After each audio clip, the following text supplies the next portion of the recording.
만약 어린이집 엄마들 단톡방에서 본인만 사라졌다는 사실을 알게 되면 어떻게 하겠습니까? 제가 잘못한 것도 분명 있었지만 이대로 넘어갈 수는 없었습니다. 강소희는 4살 아들 민준이를 재우고 휴대폰을 확인하는 순간 심장이 멈추는 것 같았다. 어린이집 엄마들 단톡방에서 자신이 사라져 있었다. 30명이던 대화방 멤버가 29명으로 줄어 있었고 소희의 이름은 어디에도 보이지 않았다. 더 충격적인 것은 어제까지만 해도 활발하게 대화가 오갔던 방에서 갑자기 조용해진 것이었다. 소희는 황급히 다른 엄마들에게 개별 메시지를 보냈다. 하지만 읽음 표시만 뜰 뿐 답장은 오지 않았다. 34살의 소희는 3년 전 명문대 출신 변호사 남편 김태우와 결혼해 분당 신도시로 이사 왔다. 워킹맘이었던 그녀는 임신 후 퇴직해 전업주부가 되었다. 이 동네에서는 남편의 직업과 아파트 평수, 아이의 영어 실력이 엄마들 사이의 서열을 결정했다. 소희의 남편은 중견 로펌의 시니어 변호사였고 그들이 사는 아파트는 분당에서도 가장 비싼 단지 중 하나였다. 하지만 그것만으로는 충분하지 않았다. 이 동네 엄마들에게는 보이지 않는 복잡한 규칙들이 있었다. 휴대폰을 들고 있던 손이 떨렸다. 단톡방에서 쫓겨난다는 것은 이 동네에서 아이를 키우는 엄마에게는 사회적 사망 선고와 같았다. 어린이집 행사 정보, 육아 정보, 심지어 아이들 생일 파티 초대까지 모든 것이 그 단톡방을 통해 이루어졌다. 소희는 지난 일주일을 되돌아봤다. 무엇이 문제였을까? 그녀는 항상 조심스럽게 행동했다. 다른 엄마들의 자랑에는 적당히 감탄사를 보냈고 논란의 여지가 있는 주제에는 절대 끼어들지 않았다. 하지만 무언가 잘못되었다. 일주일 전 화요일 오후 2시 사건의 시작. 문제는 지난 화요일에 시작되었다. 어린이집 원장이 단톡방에 공지를 올렸다. 다음 주 토요일 어린이날 행사에 학부모님들께서 준비해 주실 간식과 음료 담당을 정해 주세요. 곧바로 엄마들의 댓글이 쏟아졌다. 저는 샌드위치 30인분 준비할게요. 음료수는 제가 유기농 주스로 준비하겠습니다. 케이크는 제가 직접 만들어서 가져갈게요. 소희는 한참을 고민했다. 뭔가 특별한 것을 해야 한다는 압박감이 있었다. 그때 좋은 아이디어가 떠올랐다. 얼마 전 백화점에서 본 고급 마카롱 세트. 가격이 40만 원 정도였지만 아이들이 좋아할 것 같았다. 마카롱 세트 30개 준비하겠습니다. 파리에서 온 파티시에가 만든 것으로 아이들이 정말 좋아할 거예요. 메시지를 보낸 순간 단톡방이 조용해졌다. 몇 분 후 박지영이 댓글을 달았다. 아이들한테는 너무 달지 않을까요? 그리고 견과류 알레르기 있는 아이들도 있어서. 이어서 다른 엄마들의 댓글이 달렸다. 맞아요. 마카롱은 좀 부담스러운 것 같아요. 우리 아이는 마카롱 별로 안 좋아해요. 차라리 아이들이 좋아하는 간단한 과자가 나을 것 같은데. 소희는 당황했다. 좋은 의도였는데 왜 이런 반응일까? 그녀는 급하게 댓글을 달았다. 아, 그럼 다른 걸로 할게요. 뭐가 좋을까요? 하지만 이미 늦었다. 분위기는 싸늘해졌고 결국 소희는 그냥 간단한 음료수로 하겠습니다. 라는 초라한 댓글을 달아야 했다. 목요일 두 번째 실수. 목요일 오후 단톡방에서 육아 정보가 공유되고 있었다. 영어 학원에 대한 이야기였다. 우리 아이 다니는 곳 정말 좋아요. 원어민 선생님이 1대1로 봐주시고 학비가 좀 비싸긴 하지만 그만한 값어치는 해요. 월 200만 원 정도인데 투자할 만해요. 소희는 선의로 정보를 공유하고 싶었다. 혹시 관심 있으시면 제가 아는 곳이 있어요. 하버드 출신 원어민 선생님이 홈스쿨링 해주시는데 정말 퀄리티가 달라요. 월 500만 원 정도지만 확실히 다른 곳과는 비교가 안 되더라고요. 또다시 단톡방이 조용해졌다. 이번에는 아무도 댓글을 달지 않았다. 소희는 뭔가 잘못되었다는 것을 직감했지만 무엇이 문제인지 알 수 없었다. 금요일 결정타. 금요일 저녁 어린이집에서 아이를 데려오는 길에 소희는 다른 엄마들이 모여서 대화하는 것을 봤다. 그들은 소희를 보자 대화를 멈췄다. 안녕하세요. 소희가 인사했지만 대답은 시큰둥했다. 안녕하세요. 박지영이 어색하게 인사를 받았다. 그 순간 소희는 들었다. 박지영이 다른 엄마에게 작은 목소리로 하는 말을. 저 사람 진짜 맨날 자랑만 해. 500만 원 영어 가해? 우리를 뭘로 보는 거야? 소희의 가슴이 철렁했다. 자랑? 그녀는 자랑한 게 아니었다. 그냥 정보를 공유한 것뿐이었는데 주말 완전한 배제.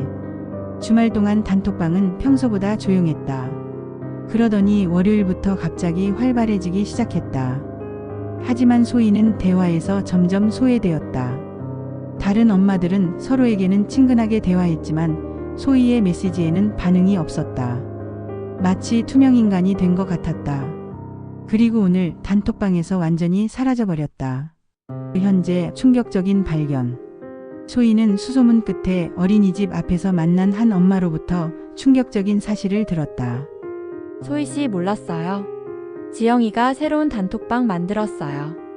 진짜 엄마들이라고. 거기서 소희 씨 얘기 많이 나왔어요. 무슨 얘기요? 좀 그런데 소희 씨가 너무 잘난 척한다고. 우리를 무시하는 것 같다고. 소희는 어이가 없었다. 잘난 척? 무시? 그녀는 항상 조심스럽게 행동했는데.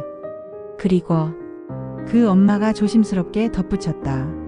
지영이가 말하길 소희 씨 남편이 어떤 케이스 맡고 있는지 안다고. 뭔가 문제 있는 케이스라고. 소희의 온몸에 소름이 돋았다. 남편 태우가 맡고 있는 케이스. 그것과 이 문제가 무슨 상관이 있단 말인가. 그날 밤 태우와의 대화. 밤늦게 돌아온 태우에게 소희는 오늘 있었던 일을 털어놓았다. 하지만 태우의 반응은 예상과 달랐다. 소희야, 너 진짜 모르고 그런 거야? 태우가 피곤한 표정으로 말했다. 뭘 모른다는 거야? 박지영 남편 말이야. 나랑 같은 로펌에서 일했었어. 그런데 작년에 횡령 혐의로 잘렸거든. 소희는 충격을 받았다. 그래서 박지영이 그토록 민감하게 반응했던 것이었다. 그리고 너 말한 월 500만 원 영어 과외. 그 사람들 대부분 월 소득이 그 정도야. 내가 한 달 과외비로 쓰는 돈이 그들 한 달 생활비라고. 소희는 머리가 멍해졌다. 그녀는 정말 몰랐다. 겉보기에는 모두 비슷한 수준으로 살고 있는 것 같았는데. 그래도 이렇게까지 할 필요가 있나? 단톡방에서 쫓아내고. 태우가 한숨을 쉬었다. 소희야, 이 동네에서 살려면 좀 더 눈치를 봐야 해. 네가 생각하는 것보다 훨씬 복잡한 곳이야. 그 다음날 소희의 결심. 다음날 아침 소희는 거울을 보며 자신에게 말했다. 그녀는 잘못한 게 없었다. 단지 눈치가 없었을 뿐이었다. 하지만 이렇게 당하고만 있을 수는 없었다. 소희는 휴대폰을 들고 검색을 시작했다. 분당 엄마들 커뮤니티 육아맘 갈등 해결법 단톡방 왕따 대처법. 그리고 마침내 흥미로운 글을 발견했다. 분당 엄마들의 진짜 이야기 익명 폭로 카페. 소희의 입꼬리 올라갔다. 게임은 이제 시작이었다. 박지영과 그 무리들이 모르는 것이 하나 있었다. 소희의 남편이 변호사라는 것은 그냥 변호사가 아니라 기업 법무팀에서 10년간 일한 베테랑이라는 것이었다. 그리고 소희 자신도 법무법인에서 5년간 일한 경험이 있다는 것을. 이제 진짜 게임을 시작해볼까? 소희가 중얼거렸다. 그녀는 노트북을 열고 분당 엄마들 진실폭로 프로젝트라는 제목의 문서를 만들기 시작했다. 3년간 이 동네에서 보고 들은 모든 것들을 기록하기 시작했다. 누가 누구와 불륜을 저지르고 있는지, 어떤 아이가 실제로는 영재가 아니라 성적 조작을 했는지, 누가 가짜 명품을 들고 다니는지. 분당 신도시에 완벽해 보이는 엄마들에게는 저마다 숨기고 싶은 비밀이 있었다. 그리고 소희는 그 모든 것을 알고 있었다. 박지영, 게임은 이제 시작이야.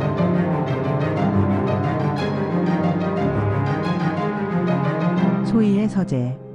강소희는 밤늦게까지 노트북 앞에 앉아 있었다. 화면에는 분당 엄마들 익명 폭로 카페 가입 신청서가 떠 있었다. 카페 소개글을 읽어보니 이미 1200명의 회원이 가입되어 있었고 매일 수십 개의 폭로 글이 올라오고 있었다. 분당 성남판교 지역 엄마들의 진실한 이야기를 나누는 공간입니다. 허위 사실 유포는 금지하며 모든 글은 익명으로 처리됩니다. 소희는 닉네임을 진실한 엄마로 정하고 가입 신청을 했다. 승인이 나는 데는 10분도 걸리지 않았다. 카페에 들어가자 충격적인 글들이 즐비했다. 어린이집 어반 김 엄마 남편 몰래 불륜 중. 아파트 박 집안 알고 보니 전세금 사기로 이사온 듯. 영어학원 이 원장 학부모들한테 후원금 강요하는 중. 소희는 충격받았다. 겉으로는 평온해 보이는 분당 신도시 뒤에 이런 어두운 이면이 있었다니. 그녀는 스크롤을 내리다가 익숙한 내용의 글을 발견했다. 제목 어린이집 엄마 단톡방에서 벌어진 일. 얼마 전 우리 반 단톡방에서 한 엄마가 월 500만 원짜리 영어 과외 자랑을 했어요. 다들 피곤해서 조용히 있었는데 본인은 눈치도 못 채고. 결국 단톡방에서 나가게 됐는데 아직도 이해 못하는 것 같아요. 댓글들이 달려 있었다. 아, 그 사람 저도 알아요. 진짜 답답하더라. 맨날 비싼 것만 자랑하던데. 저런 사람들 때문에 엄마들 사이가 험악해지는 것 같아요. 소희의 얼굴이 화끈거렸다. 박지영이 여기에까지 자신의 이야기를 퍼뜨린 것이었다. 하지만 동시에 기회이기도 했다. 이제 소희도 자신의 이야기를 할 차례였다. 그 같은 날 새벽 3시 첫 번째 폭록을 작성. 소희는 심호흡을 하고 글쓰기 창을 열었다. 제목을 정하는 데만 20분이 걸렸다. 제목 어린이집 엄마들의 진짜 모습을 알려드릴게요. 안녕하세요. 저는 분당 어린이집에 아이를 보내는 엄마입니다. 최근에 단톡방에서 쫓겨나는 일이 있었는데 그 과정에서 알게 된 충격적인 사실들을 공유하고 싶어요. 먼저 저를 쫓아낸 주동자 박에 대해 말씀드릴게요. 겉으로는 변호사 아내라고 자랑하지만 사실 남편은 작년에 횡령으로 법무법인에서 잘렸습니다. 지금은 작은 개인 사무소를 운영하며 겨우 생활하고 있어요. 그런데도 아직 레미안 최고층에 산다고 자랑하고 있네요. 아마 곧 나가야 할 것 같은데 말이죠. 그리고 항상 우리 아이 영어 영재라고 자랑하는 이 엄마. 알고 보니 아이 성적표를 조작했더라고요. 실제로는 반에서 하위권인데 학원에서 가짜 성적표를 만들어준 거였어요. 김 엄마는 매번 남편이 의사라고 자랑하지만 실제로는 피부과 간호사고요. 본인이 직접 말한 건데 왜 의사 아내 행세를 하는지 모르겠네요. 더 충격적인 건 소희는 잠시 망설였다. 이 정도면 충분히 파장이 클 것 같았다. 하지만 그들이 자신에게 한 짓을 생각하니 분노가 치밀어 올랐다. 정 엄마는 남편 몰래 다른 남자와 만나고 있어요. 매주 목요일 오후에 호텔에서 만나는 걸 제가 직접 봤거든요. 상대방은 같은 아파트 단지에 사는 이 아빠예요. 글을 다 쓰고 나서 소희는 한참을 망설였다. 이 글을 올리는 순간 돌이킬 수 없을 것이었다. 하지만 그들이 먼저 시작했다. 소희는 등록 버튼을 눌렀다. 오전 9시 폭발적인 반응. 아침에 일어나 휴대폰을 확인한 소희는 깜짝 놀랐다. 자신이 올린 글의 댓글이 200개가 넘게 달려 있었고 조회수는 5천을 넘어서고 있었다. 헐, 대박, 이거 진짜예요. 박 그 사람 맞나요? 키 크고 파마한? 이도 알 것 같은데. 혹시 BMW 타는 사람? 정불륜 소식 더 없나요? 진짜 충격. 와, 분당이 이렇게 막장이었다니. 하지만 의외로 소희를 옹호하는 댓글들도 많았다. 저도 그 단톡방 있었는데 진짜 분위기 이상했어요. 박 그 사람 원래 성격 더러워요. 월 500만 원 과외가 뭐가 잘못인지 모르겠네. 결국 질투였구나. 오전 10시 첫 번째 전화. 오전 10시경 소희의 휴대폰이 울렸다. 모르는 번호였다. 여보세요? 혹시 진실한 엄마님이세요? 떨리는 여자 목소리였다. 누구세요? 저는 같은 어린이집 다니는 엄마인데요. 카페글 봤어요. 혹시 더 자세한 이야기 들을 수 있을까요? 소희는 조심스럽게 대답했다. 어떤 부분을 말씀하시는 건가요? 정 엄마 이야기요. 저도 뭔가 이상하다고 생각했거든요. 증거 같은 게 있으신가요? 소희는 깨달았다.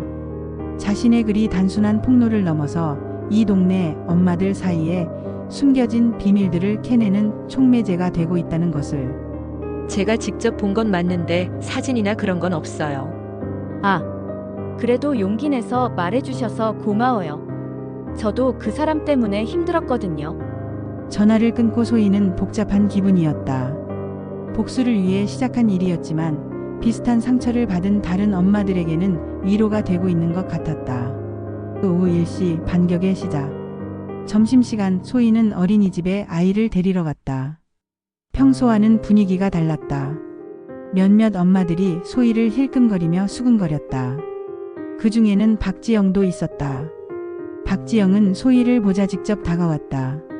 얼굴이 창백했고 눈 밑에 다크서클이 짙었다. 소희 씨 혹시 잠깐 이야기할 수 있을까요? 무슨 이야기요?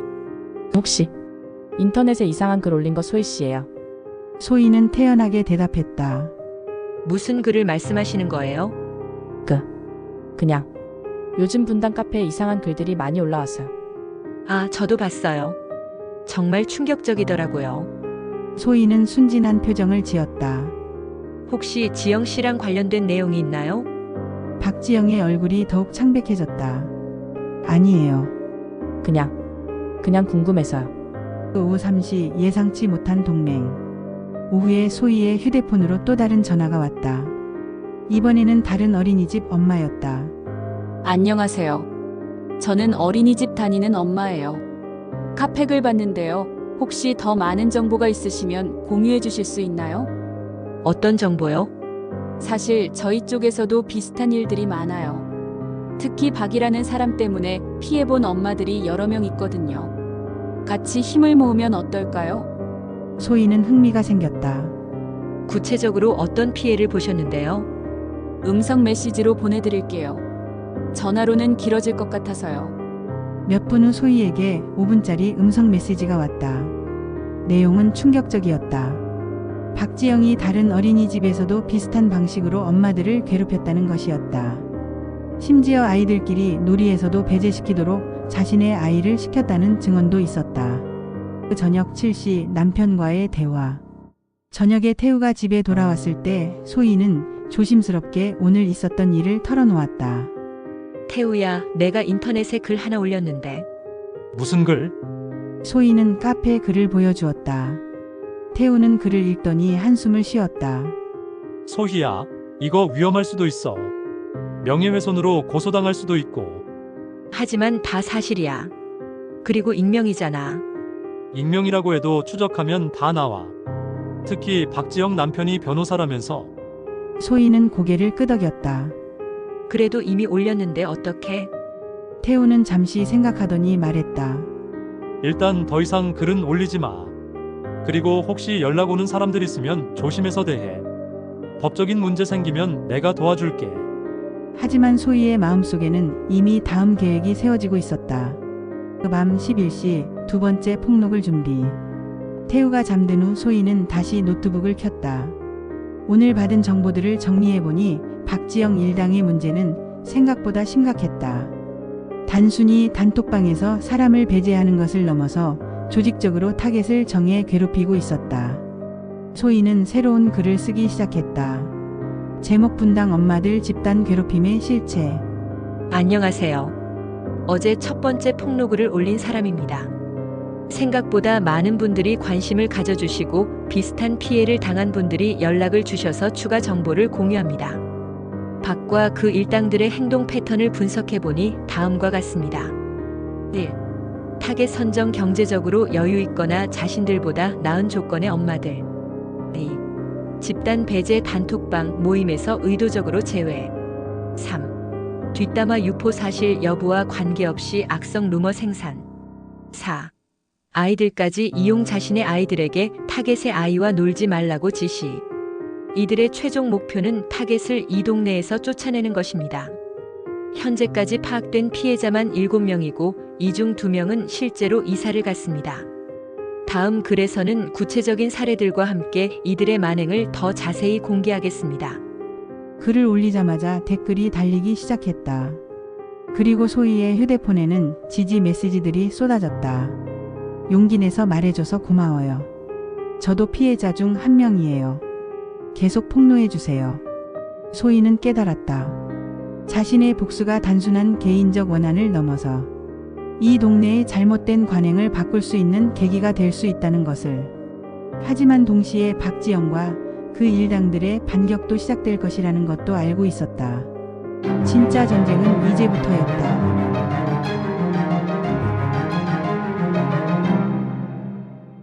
소희의 충격적인 발견. 강소희는 아침에 일어나 휴대폰을 확인하는 순간 경악했다. 밤사이 자신이 올린 폭로글이 삭제되어 있었고 카페 관리자로부터 메시지가 와 있었다. 회원님이 올린 게시글이 신고 접수되어 삭제 처리되었습니다.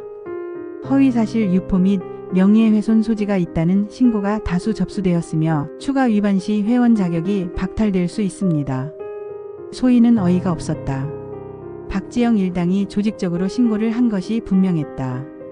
하지만 이미 수천 명이 본 글이었고 스크린샷을 찍어둔 사람들도 많을 것이었다.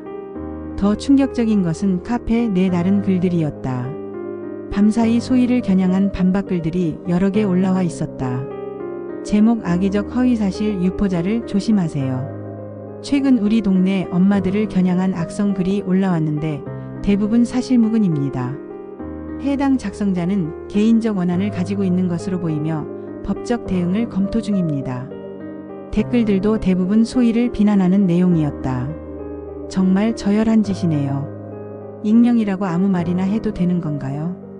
법적 처벌받아야 마땅해요. 소희는 박지영 일당의 조직력에 놀랐다. 하룻밤 사이에 여론을 완전히 뒤바꿔 놓았다. 하지만 포기할 생각은 없었다. 오전 9시 예상치 못한 지원군. 소희가 대응책을 고민하고 있을 때 휴대폰이 울렸다. 어제 연락했던 다른 어린이집 엄마였다. 소혜 씨, 괜찮으세요? 카페글 삭제된 거 봤어요. 네. 조직적으로 신고한 것 같아요. 그럴 줄 알았어요. 저희도 준비했거든요. 목소리에 결의가 담겨 있었다. 무엇을 준비하셨다는 거죠? 증거들이요. 박지영과 그 무리들이 한 짓들의 증거 말이에요. 사진, 음성 파일, 증언서까지 다 모았어요. 소희는 놀랐다. 정말요? 저희만 당한 게 아니거든요. 판교, 성남 쪽까지 포함하면 피해자가 20명이 넘어요. 다들 증거를 모아뒀어요. 오늘 오후에 만날 수 있나요? 오후 2시 비밀 모임. 분당 중앙공원 근처 조용한 카페에서 소희는 5명의 여성과 만났다. 모두 박지영 일당에게 피해를 본 엄마들이었다. 이들은 소희의 글을 보고 용기를 얻어 연락했다고 했다. 저는 작년에 당했어요. 한 엄마가 말했다. 아이가 친구들과 잘 놀고 있었는데 갑자기 따돌림 당하기 시작했거든요. 알아보니 박지영이 자기 아이한테 우리 아이와 놀지 말라고 했더라고요. 저는 더 심해요. 다른 엄마가 말을 이었다. 학부모 모임에서 완전히 투명인간 취급당했어요. 인사에도 못 본 척하고 단톡방에서도 제 말에는 아무도 반응 안 하고. 세 번째 엄마는 더 충격적인 이야기를 털어놓았다. 저는 결국 이사까지 갔어요. 아이가 어린이집에서 혼자 밥 먹게 되고 생일 파티에도 아무도 오지 않게 되니까. 아이가 너무 힘들어해서. 소희는 가슴이 먹먹했다. 자신이 당한 일도 억울했지만 이런 피해자들이 이렇게 많다니. 그래서 저희가 결심했어요. 첫 번째 엄마가 말했다. 더 이상 당하고만 있을 수는 없다고. 증거를 모아서 제대로 대응하자고. 그들은 소희에게 USB 하나를 건넸다. 여기에 그동안 모은 증거들이 다 들어있어요. 음성 파일, 카톡 대화, 사진, 증언서까지. 오후 4시 증거 파일 확인. 집에 돌아온 소희는 USB를 컴퓨터에 꽂았다.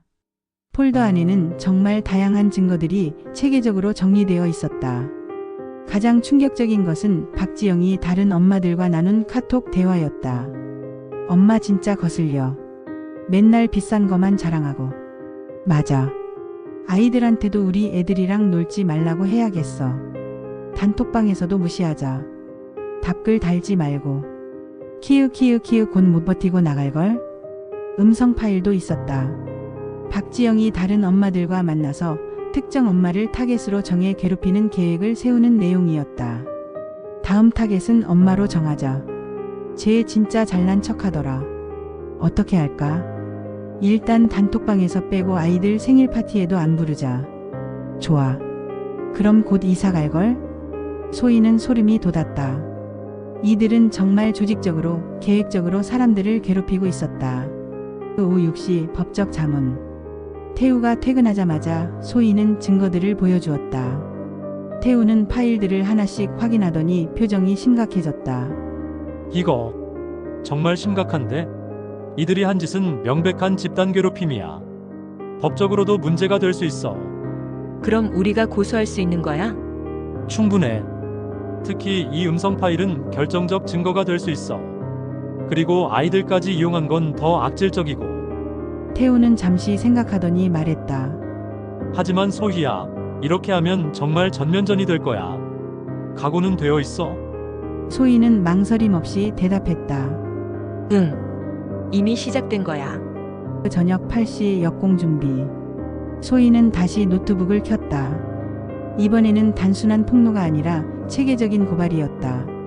제목을 정했다.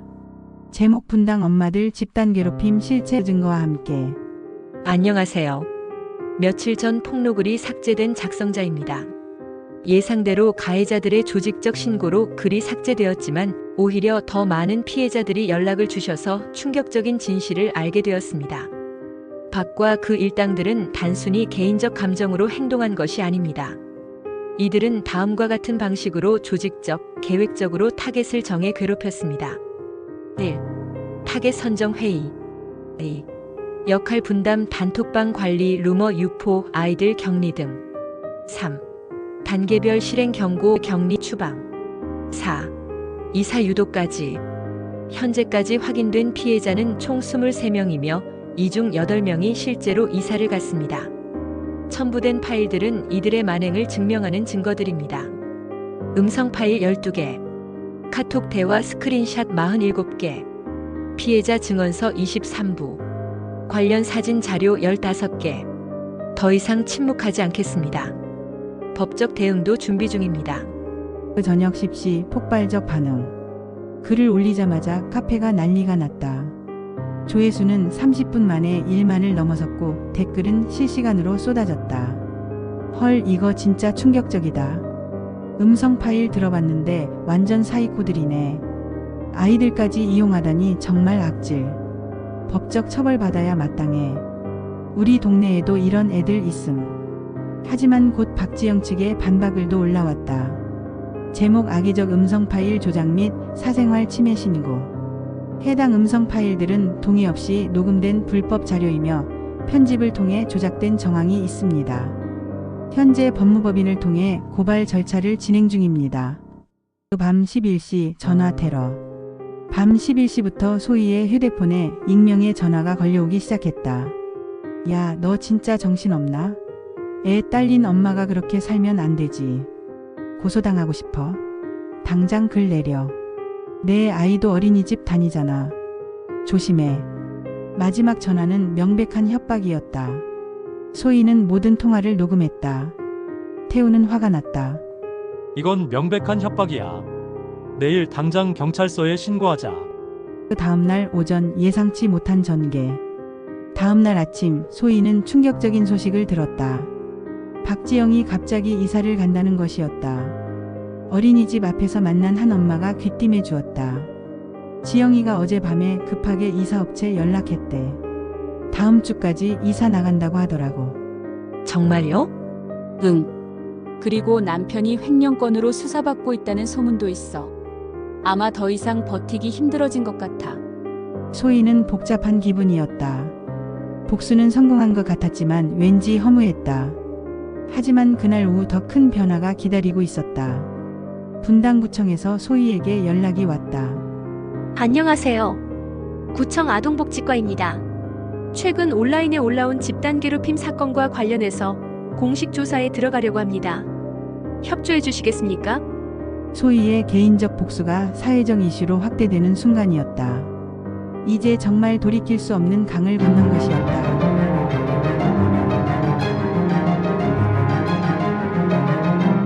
오전 10시 분당구청 아동복지과. 강소희는 남편 태우와 함께 분당구청에 출석했다. 아동복지과 사무실은 생각보다 소박했지만 담당 공무원 김혜란 과장의 표정은 진지했다. 이번 사건이 단순한 개인 갈등을 넘어서는 것 같습니다. 김 과장이 두꺼운 파일을 펼치며 말했다. 온라인 신고만 72건이 접수되었고 피해 신고도 계속 들어오고 있어요. 소희는 놀랐다. 자신이 예상했던 것보다 훨씬 큰 파장이었다. 구체적으로 어떤 조치를 취하실 건가요? 태우가 물었다. 일단 관련 어린이집들에 공문을 보냈습니다. 학부모 간 갈등으로 인한 아동 피해 예방 교육을 실시하라고요. 그리고 심각한 사례는 아동학대 신고센터와 연계해서 조사할 예정입니다. 김 과장은 소희를 바라보며 말을 이었다. 다만 부인께서 올린 일부 내용은 명예훼손 소지가 있어서 피신고인 측에서 법적 대응을 할 가능성이 높습니다. 이미 고소장이 접수되었나요? 태우가 긴장하며 물었다. 아직은 아니지만 시간 문제일 것 같습니다. 그 같은 날 오후 2시 어린이집 앞의 변화. 조사 이후 어린이집에 민준이를 데리러 간 소희는 분위기의 변화를 느꼈다. 평소 자신을 피하던 몇몇 엄마들이 오히려 먼저 다가와 말을 걸었다. 소희 씨 정말 고생 많으셨어요. 한 엄마가 조심스럽게 말했다. 사실 저도 그런 일 당한 적 있는데 용기가 없어서 참고만 있었거든요. 저도요. 지영이가 없어지니까 분위기가 확실히 달라진 것 같아요. 하지만 여전히 박지영 편이었던 몇몇 엄마들은 소희를 노골적으로 피했다. 그중 한 명인 이수진이 다른 엄마들과 수군거리는 모습이 보였다. 원장 선생님도 소희에게 따로 말을 걸었다. 소희 엄마 요즘 여러 가지로 고생이 많으시죠. 앞으로는 이런 일이 없도록 학부모 교육을 강화하겠습니다. 그 오후 4시 예상치 못한 폭로. 집에 돌아온 소희는 카페에 새로운 글이 올라온 것을 발견했다. 제목부터 충격적이었다. 제목 박지영의 진짜 정체를 폭로합니다. 증거 첨부. 글 작성자는 익명의 목격자였다. 저는 박지영과 같은 아파트에 사는 주민입니다. 최근 온라인 갈등을 보다가 더 이상 참을 수 없어서 진실을 말하려고 합니다. 박지영은 사실 이 동네 사람이 아닙니다. 작년까지 고양시 원룸에서 살다가 갑자기 레미안으로 이사 왔어요. 남편 횡령 사건이 터진 후 도망치듯 온 거였습니다. 더 충격적인 것은 아이 문제입니다. 박지영의 아들 민석이는 사실 ADHD 진단을 받았는데 다른 엄마들한테는 영재라고 거짓말을 했어요. 약물 치료를 받고 있는 것도 숨기고 있습니다. 그리고 가장 심각한 것은 박지영이 다른 엄마들을 괴롭히는 이유가 단순한 질투가 아니라는 겁니다. 이 여자는 심리적으로 문제가 있어요. 이전 동네에서도 비슷한 일을 벌이다가 쫓겨났거든요. 증거 사진과 의료 기록 사본을 첨부합니다. 소희는 글을 읽으며 소름이 돋았다. 정말 사실이라면 박지영은 단순한 갈등꾼이 아니라 연쇄적으로 문제를 일으키는 사람이었다. 그 오후 6시 박지영의 마지막 반격. 저녁 무렵 소희의 휴대폰에 박지영 본인으로부터 직접 전화가 왔다. 강소희 씨죠. 이 목소리는 차갑고 날카로웠다. 네, 그런데 내일까지 모든 글을 삭제하고 공개 사과문을 올리세요. 안 그러면 정말 후회하게 될 거예요. 무슨 소리예요? 제가 뭘 잘못했다고? 잘못했다고? 당신이 올린 글 때문에 우리 가족이 어떻게 됐는지 알아요. 남편은 회사에서 소문이 나서 더 이상 일하기 힘들어졌고 아이는 ADHD 얘기까지 퍼져서 완전히 낙인 찍혔어요. 소희는 놀랐다. 마지막 글은 자신이 쓴 게 아니었는데 박지영은 소희가 쓴 것으로 오해하고 있었다. 그 글은 제가 쓴 게 아니에요. 거짓말하지 마세요. 당신 말고 누가 그런 걸 알겠어요. 박지영의 목소리가 점점 높아졌다. 내일까지 해결 안 되면 당신 남편 직장에도 연락할 거예요. 변호사가 이런 일에 연루됐다는 걸 로펌에서 알면 어떻게 될까요? 그 저녁 8시 태우의 결단. 태우가 퇴근하자마자 소희는 박지영의 전화 내용을 털어놓았다. 태우는 침착하게 들은 후 말했다. 소희야, 이제 정말 선을 넘었어. 직장까지 건드리겠다는 건 명백한 협박이야. 어떻게 해야 할까? 법적 대응밖에 없어. 내가 아는 형사 전문 변호사한테 연락해 볼게. 하지만 그때 소희의 휴대폰으로 메시지가 왔다. 오늘 만났던 피해자 엄마들로부터였다. 소희 씨 큰일 났어요. 박지영이 우리한테도 전화했어요. 아이들 해칠 거라고 협박하면서 입 다물라고 하더라고요. 저도 연락 왔어요. 남편 직장에 연락하겠다고. 이 여자 정말 무서워요. 어떻게 해야 하죠? 그 밤 10시 예상치 못한 해결사. 밤 10시 소희의 휴대폰에 또 다른 전화가 왔다. 이번에는 전혀 예상치 못한 사람이었다. 안녕하세요. 저는 MBC 시사교양팀 기자 정수민입니다. 네? 기자요? 분당 엄마들 집단 괴롭힘 사건 취재하고 있는데요. 혹시 인터뷰 가능하실까요? 소희는 당황했다. 어떻게 제 연락처를? 구청에서 공식 조사가 들어간다고 해서 취재를 시작했어요. 이미 여러 피해자분들과 인터뷰했고 가해자 측 협박 전화도 확인했습니다. 협박 전화까지요? 네.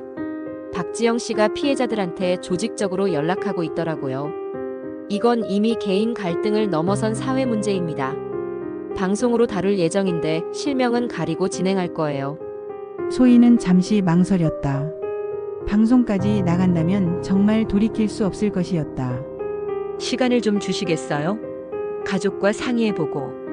물론입니다. 하지만 너무 오래 기다릴 수는 없어요. 다른 피해자들이 계속 협박받고 있거든요. 그 다음날 오전 소희의 선택. 다음날 아침 소희는 태우와 긴 대화를 나눈 후 결정을 내렸다. 정수민 기자에게 전화를 걸었다. 인터뷰하겠습니다. 하지만 조건이 있어요. 무슨 조건이죠? 다른 피해자들의 안전을 보장해주세요. 그리고 아이들에게 피해가 가지 않도록 해주세요. 당연히 그렇게 하겠습니다. 오늘 오후에 만날 수 있을까요?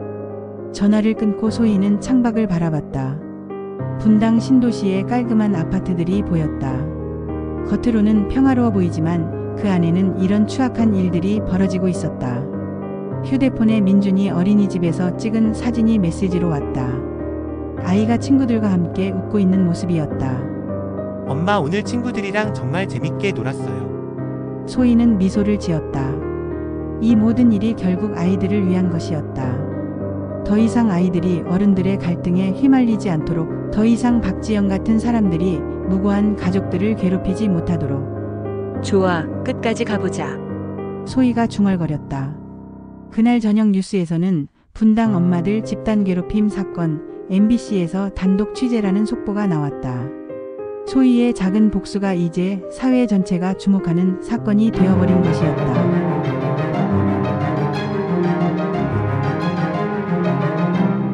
오후 3시 MBC 스튜디오. 강소희는 남편 태우와 함께 MBC 스튜디오에 도착했다. 생각보다 규모가 큰 제작진이 대기하고 있었고 정수민 기자는 소희를 따뜻하게 맞아주었다. 소희 씨, 오늘 정말 고생 많으실 텐데 와주셔서 감사해요.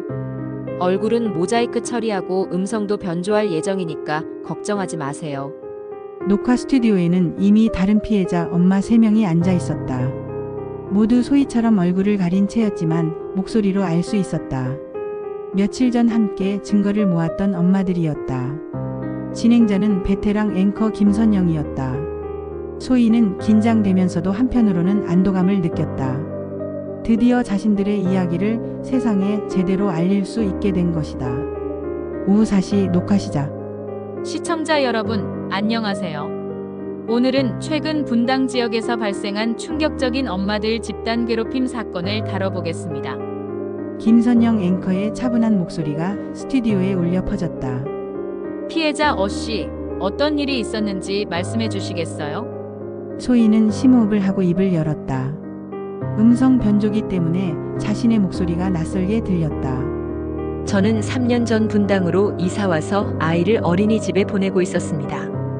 처음에는 다른 엄마들과 잘 지냈는데 어느 순간부터 단톡방에서 배제되기 시작했어요. 구체적으로 어떤 방식으로 배제가 이루어졌나요? 주동자 격인 박이라는 엄마가 있었는데 이 사람이 다른 엄마들을 선동해서 저를 타겟으로 삼았어요. 단톡방에서 제 말에는 아무도 대답하지 않고 모임에서도 저만 빼고 계획을 세우고. 다른 피해자들도 차례로 증언했다. 저는 아예 아이 생일 파티에 아무도 오지 않게 됐어요. 박이 다른 엄마들한테 그 집 파티는 가지 말자고 했다더라고요. 제 아이는 어린이집에서 혼자 밥을 먹게 됐어요. 박이 자기 아이한테 이랑 놀면 안 된다고 했거든요. 정수민 기자가 준비한 증거들이 화면에 나오기 시작했다. 음성 변조된 박지영의 목소리가 스튜디오에 울려 퍼졌다. 다음 타겟은 엄마로 정하자. 쟤 진짜 잘난 척하더라. 어떻게 할까? 일단 단톡방에서 빼고 아이들 생일 파티에도 안 부르자. 김선영 앵커의 표정이 굳어졌다. 이것은 명백한 집단 괴롭힘이네요. 더욱 충격적인 것은 아이들까지 이용했다는 점입니다. 화면에는 카톡 대화 내용도 공개됐다. 모든 이름은 가려져 있었지만 내용만으로도 충분히 충격적이었다. 엄마 애들이랑 놀지 말라고 우리 애한테 얘기했어. 키읔 곧 못 버티고 이사 갈걸? 완전 성공적. 다음 타겟은 누구로 할까? 오후 5시 30분 전문가 의견. 아동심리학 전문가 이미경 교수가 화상으로 출연했다. 이런 집단 괴롭힘이 아이들에게 미치는 영향은 매우 심각합니다. 부모들의 갈등이 아이들의 사회관계까지 파괴시키는 것은 명백한 아동학대라고 볼 수 있어요. 어떤 대책이 필요할까요? 우선 어린이집과 학교에서 이런 문제에 대한 교육과 예방 시스템을 갖춰야 합니다. 그리고 법적으로도 이런 행위에 대한 처벌 규정을 마련해야 해요. 저녁 6시 예상치 못한 연락. 녹화가 끝나고 집으로 돌아오는 길에 소희의 휴대폰이 울렸다. 박지영이었다. 강소희, 당신 정말 미쳤어요. 방송까지 나가면서 우리 가족을 어떻게 만들려고? 지영씨 진정하세요. 모든 걸 익명으로 처리했어요. 익명이 무슨 소용이야. 동네 사람들은 다 누군지 알겠어요. 박지영의 목소리는 거의 비명에 가까웠다. 우리 민석이가 어떻게 될지 생각해봤어요. 소희는 잠시 마음이 흔들렸다. 아무리 박지영이 잘못했다고 해도 아이에게까지 피해가 가는 것은 원하지 않았다. 지영 씨도 다른 아이들한테 똑같은 일을 했잖아요. 그건 달라요. 박지영이 울먹이기 시작했다. 저는 그냥 제가 무시당하는 것 같아서. 전화 통화는 예상과 달리 길어졌다.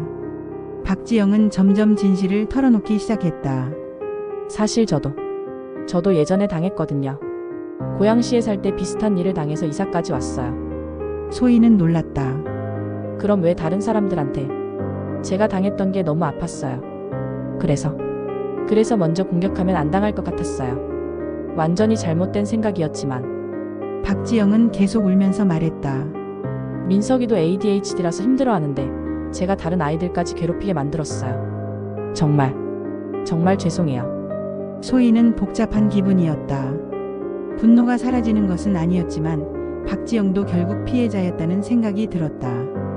MBC 뉴스데스크에서 이 사건이 메인 뉴스로 다뤄졌다. 전국적으로 큰 반향을 일으켰다. 소희의 휴대폰에는 지지 메시지들이 쏟아졌다. 정말 용기 있는 일을 하셨어요. 우리 동네에도 이런 문제가 있는데 신고해야 할까요? 아이들까지 이용하다니 정말 충격적이에요.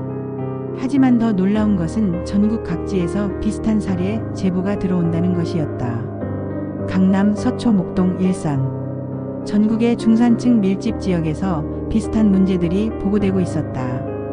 일주일 후 뜻밖의 만남. 방송이 나간 지 일주일 후 소희는 어린이집 앞에서 박지영과 마주쳤다. 박지영은 많이 초라해져 있었다. 소희 씨. 박지영이 조심스럽게 다가왔다. 지영씨. 정말 죄송해요. 그동안 정말 잘못했어요. 박지영의 눈에 눈물이 고였다. 방송 보고 나서야 제가 얼마나 끔찍한 일을 했는지 깨달았어요. 두 사람은 어린이집 근처 카페에 앉았다. 박지영은 진심으로 사과했고 소희도 마음이 조금씩 누그러졌다. 사실 저도 처음에는 단순히 복수하려고 했어요. 소희가 솔직하게 말했다. 하지만 하다 보니 이 문제가 저희만의 문제가 아니더라고요. 맞아요. 저도 예전에 당했던 경험 때문에 방어적으로 행동한 거였는데 결국 같은 가해자가 돼버렸네요. 한 달 후 새로운 시작. 사건이 일어난 지 한 달 후 분당구에서는 학부모 갈등 예방 및 해결 지원센터가 새로 설치됐다. 소희는 그곳의 자문위원으로 활동하게 됐다. 박지영도 상담을 받으며 자신의 문제를 해결하려고 노력했다. 두 사람은 완전히 친해지지는 못했지만 서로를 이해하게 됐다. 가장 큰 변화는 아이들이었다. 민준이와 민석이를 포함해 어린이집 아이들은 다시 자연스럽게 어울리게 됐다. 어른들의 갈등이 해결되자 아이들의 관계도 회복된 것이었다. 6개월 후 소희는 전국적으로 확산된 엄마들 갈등 해결 캠페인의 대표 활동가가 되어 있었다. 자신의 경험을 바탕으로 전국을 다니며 강연을 하고 비슷한 피해를 당한 엄마들을 도왔다. 박지영은 ADHD 아동 부모 모임의 리더가 되어 같은 어려움을 겪는 가족들을 돕고 있었다. 과거의 잘못을 만회하려는 듯 열심히 봉사활동을 했다. 어느 날 저녁 소희는 태우와 함께 분당 중앙공원을 산책하며 말했다. 처음에는 단순한 복수였는데 이렇게 큰 변화를 만들어낼 줄은 몰랐어. 그래도 잘 된 것 같아. 이제 민준이도 마음 편히 어린이집에 다닐 수 있고. 응. 그리고 다른 아이들도 더 이상 이런 일을 당하지 않게 됐고. 소희는 하늘을 올려다봤다. 분당 신도시의 밤하늘에는 별이 밝게 빛나고 있었다. 표면적으로는 평화로워 보이는 이 동네에 진짜 평화가 찾아온 것 같았다. 휴대폰에 메시지가 왔다. 전국에서 활동하고 있는 다른 활동가들로부터였다. 소희 언니 덕분에 우리 동네도 많이 변했어요. 이번 주 강연 잘 들었어요. 정말 감동적이었어요. 계속 함께해요. 소희는 미소를 지었다. 자신의 작은 복수가 이렇게 많은 사람들에게 희망을 주게 될 줄 누가 알았을까? 민준아, 엄마가 너를 위해서 정말 좋은 세상을 만들어줄게. 소희가 중얼거렸다. 그리고 그 약속은 계속 이어져 나갔다. 더 이상 아이들이 어른들의 갈등에 휘말리지 않는 정말로 아이들을 위한 세상을 만들기 위해. 복수는 때로는 정의가 되고 정의는 때로는 치유가 된다. 그리고 치유는 새로운 희망의 시작이 된다.